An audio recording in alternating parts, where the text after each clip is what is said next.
Fala pessoal, bem-vindos ao Geografando, canal onde nos utilizamos da geografia para compreender o mundo. Hoje venho talvez fazer um comentário mais rápido com vocês, né? Uma discussão que surge muito, né?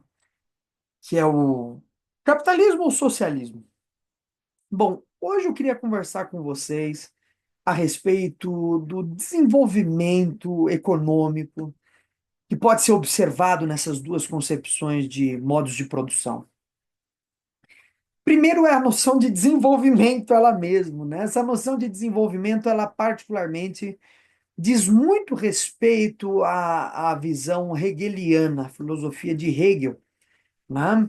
Ah, desenvolvimento e progresso são dois conceitos que surgem muito associados quando a gente pensa em capitalismo, e de fato Hegel ele pensava não o capitalismo, mas a própria história do qual o capitalismo faz parte como um movimento de um progresso, né? Uma busca do espírito se reencontrar nele mesmo, né? O homem tentaria, assim, por diversos progressos, se reencontrar com o espírito absoluto. Bom, nós temos aí um curso já sobre Hegel que eu prometo um dia continuar com vocês aqui no canal. Já tem a primeira parte, quem quiser vai lá assistir, mas a premissa básica é que a história é uma história de um progresso, né? Onde se busca, onde o homem busca a autoconsciência de si, né? A fuga da alienação, no encontro com o absoluto, né? O homem tentando escapar da própria sociedade alienante, se reencontrar com a totalidade. Essa ideia motivou muitos pensadores capitalistas no desenvolvimento da noção de desenvolvimento e progresso. Então, entendemos como premissa básica, né? Essa ideia hegeliana de uma história que é feita de progressos. E o progresso seria, então, justamente atingir um nível superior, né? De consciência, um nível superior do próprio espírito, né? Para o capitalismo, isso virou um nível superior econômico, né? Atingir modelos econômicos superiores, tal. E essa espécie de desenvolvimento é retomada no próprio Marx como uma espécie de sentido da história, né? Há um certo fluxo histórico, algo que nós poderíamos chamar de uma teleologia da história. A história caminha para um certo sentido. Na diferença de Hegel, né? Porque Hegel entendia que a razão ela se constituía no Estado, né? O Estado seria uma espécie de evolução em direção ao racional, né? Que é também uma superação do Kant, né?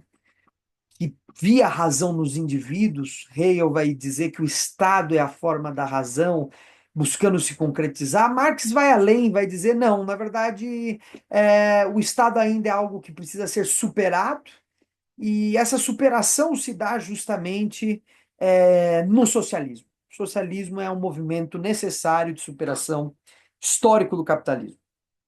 É uma tautologia, uma teleologia específica desse desenrolar histórico. E aí entra a questão, né? Nós vimos aí o que Marx disse, mas nada do que ele disse até agora se confirmou. Claro que a gente pensa a história como um movimento longo, né? Mas o princípio aqui é a ideia de que, bom, socialismo é de fato um modelo econômico superior.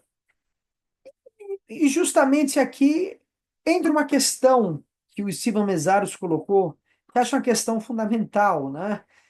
Nós deveríamos nos propor a fazer certos exercícios que são exercícios de ir para além do capital, no sentido de tentar constituir uma visão de uma sociedade socialista, não necessariamente como uma sociedade que seja a antítese do capital, mas também como uma forma de síntese, como algo que está para além do capital, algo que pode ser pensado nela mesma.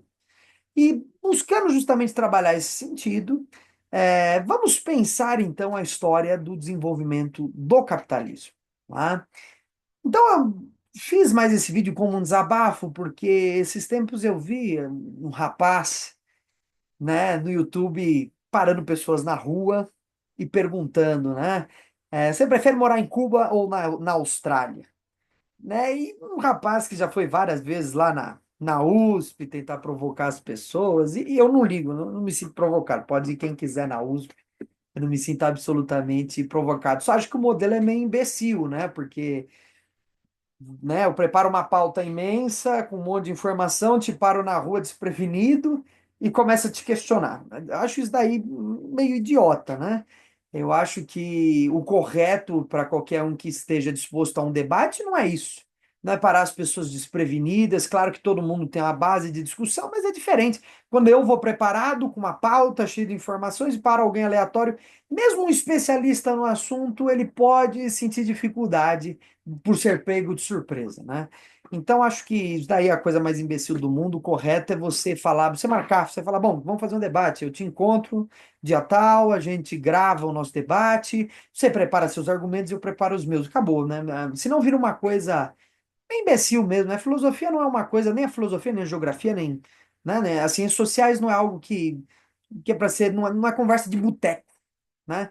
A gente pode até conversar no boteco, mas quando a gente trabalha seriamente com ciência, com produção de conteúdo e conhecimento, a gente precisa trabalhar rigorosamente esse conteúdo, né? Não adianta chegar e de repente querer falar de um monte de coisa, né? Enfim, então esse rapaz parava as pessoas e fazia esse questionamento e as pessoas desprevenidas, muitas de esquerda, diziam que preferiam morar em Cuba, né? Mas aí é um erro primordial, né? Quer dizer, a questão está muito mal colocada, não é?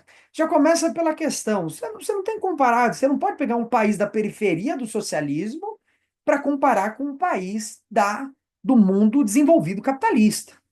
Então a gente poderia mudar os termos da questão, né? A gente perguntaria: você prefere morar em Cuba ou na Somália? Aí a gente está caminhando, né? Pegando um país da periferia do capitalismo e um país da periferia do socialismo. Todo mundo diria Cuba, sem sombra de dúvida, né?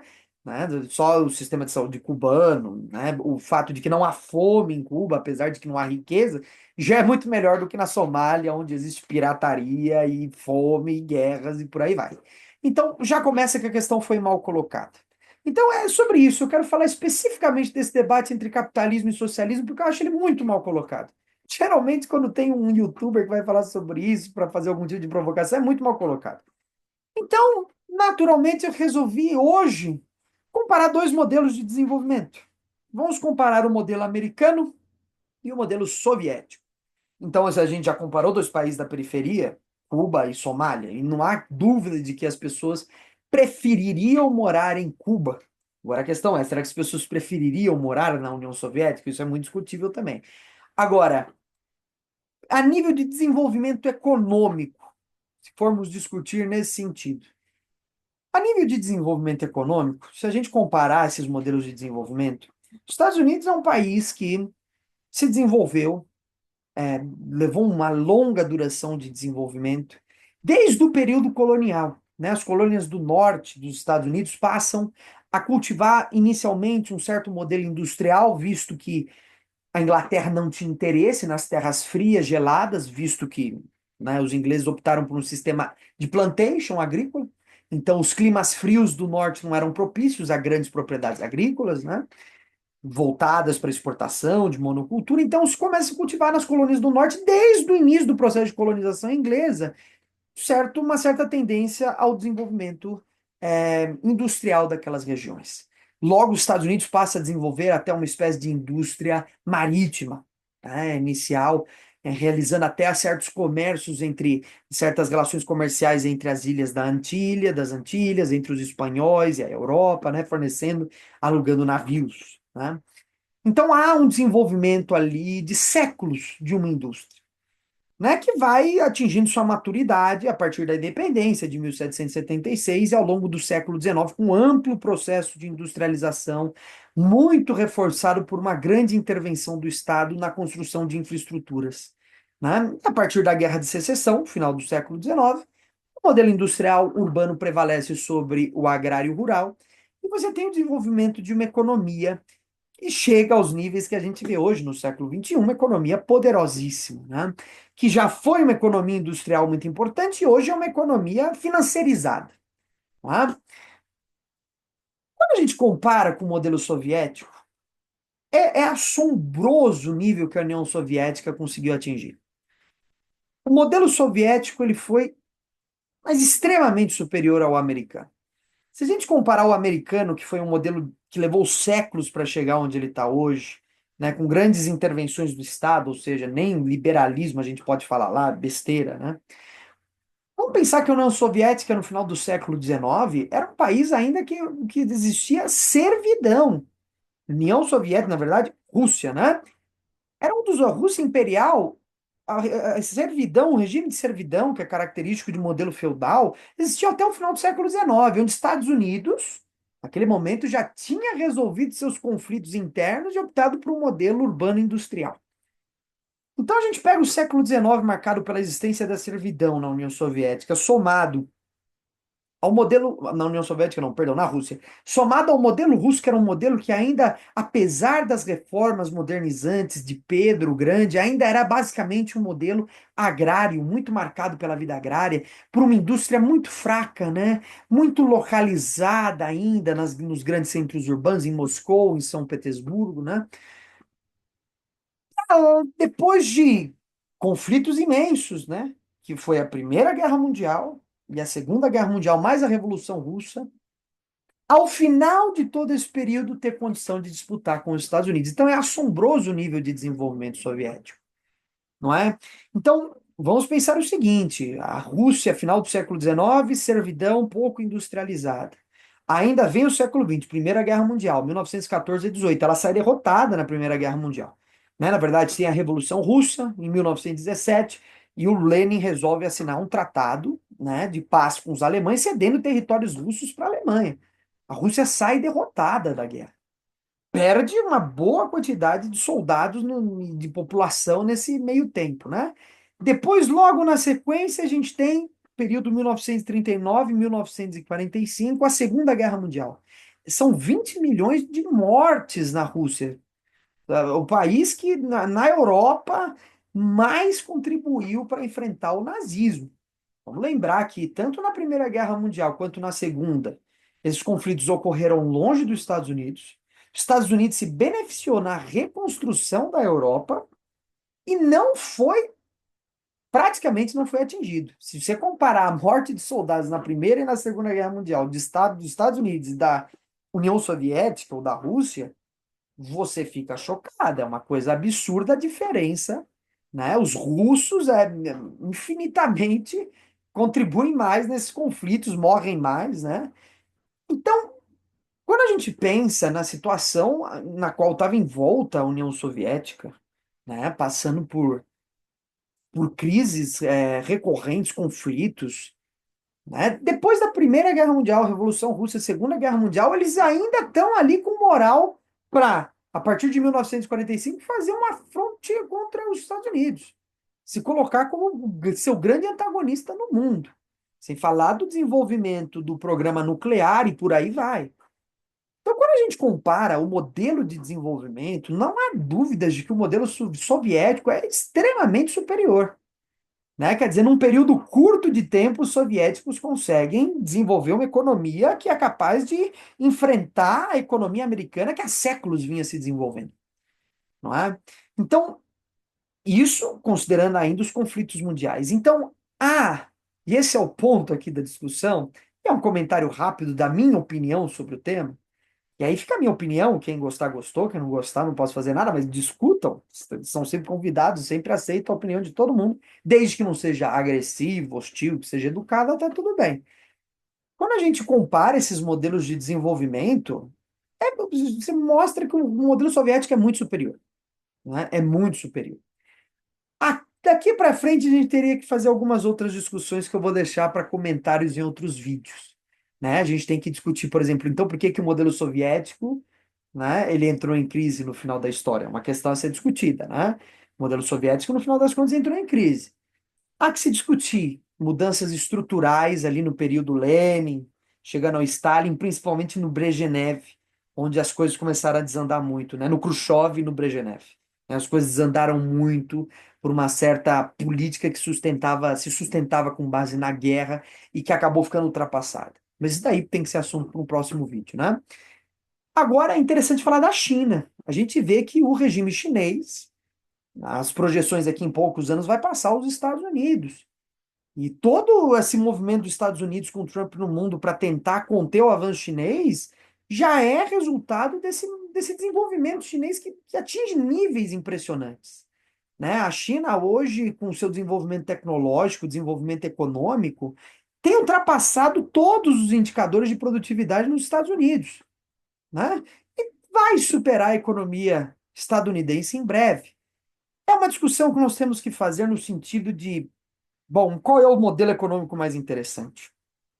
Há que se entender que o modelo econômico socialista, ele tem um uso racional de recursos e de riqueza muito superior ao capitalismo. Essa é uma questão fundamental. Porque senão a gente fica numa discussão de dizer que temos que ir para o socialismo porque o capitalismo é ruim. Muitas vezes esse é um mau argumento, né? A gente tem que falar que, bom, o capitalismo, e claro, existem até, pega o Elias Jabor, ele nem gosta de usar o termo ruim, né? Não fala nem usa princípios éticos, morais para definir, né? E é interessante até essa perspectiva, porque você sai dessa esfera de dizer o capitalismo é ruim, então vamos para o socialismo, para dizer o socialismo é um regime racionalmente superior. Essa é uma questão muito importante que nós temos que aprender, né? Compreender como o socialismo, sendo um sistema racionalmente superior, ele tem capacidade de gestão de riqueza muito superior à do capitalismo, na distribuição de recursos e alocação de recursos. Se a gente pega o exemplo soviético e o exemplo chinês, isso fica extremamente claro. Tanto os soviéticos conseguem competir com os Estados Unidos no final de duas guerras mundiais e uma revolução, né, com uma indústria poderosíssima, quanto os chineses hoje conseguem enfrentar os Estados Unidos também e já têm projeções de superar a sua economia no futuro. Então, são questões que nós temos que considerar aí no debate. Pensar que o modelo econômico socialista ele não é um modelo que simplesmente deve ser adotado porque o capitalismo é ruim, mas porque também é um modelo racionalmente superior. Bom, pessoal, é só um comentário rápido sobre essa discussão. Encontro vocês no próximo vídeo e até uma próxima. Deixem seus comentários, deixem suas impressões, suas discussões, né? É o objetivo desse canal. Um abraço para todos.